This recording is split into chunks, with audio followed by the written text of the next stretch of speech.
October, you will remember that Kroger announced plans to buy Albertsons for more than $24 billion. And here we are, more than a year later. So many of you still have a lot of questions. ABC15's Jamie Warren is diving deeper into the concerns here and the potential impact on shoppers and really bringing us both sides of this ongoing debate. Well, there are definitely two sides to this story, and this is going to impact a lot of people here in the Valley. I know I shop at these stores regularly, so do a lot of us. This is a move that would essentially combine supermarket chains Fry's, Albertsons, and Safeway, but it is currently under investigation by Arizona Attorney General Kris, and I'm now learning she will make a decision on how to proceed by the end of the year. Mays held numerous listening sessions with residents across the state of Arizona after she announced an investigation into the merger. She's looking into whether the move would violate antitrust laws, basically saying 250 stores in Arizona would all be under the same ownership, and that would create a lack of competition. Those listening sessions have officially ended, but residents who attended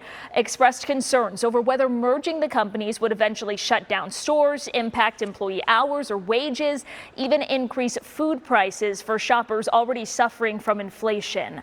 I spoke with Jim McLaughlin, president of the local union representing workers at both companies, who say there are still a lot of unknowns this morning.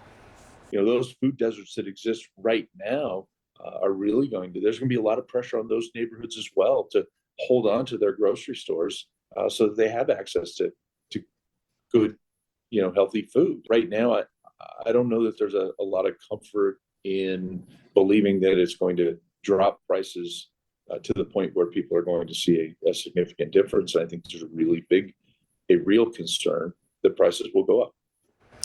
In the meantime, a Kroger spokesperson says stores aren't going to close and that food prices will actually be lower if they do merge. They gave me a statement that reads in part, Kroger joining with Albertsons will mean lower prices for customers, secure union jobs, and more food directed to hungry families. But the union tells me they've gotten no guarantees and also say historically mergers shut down stores.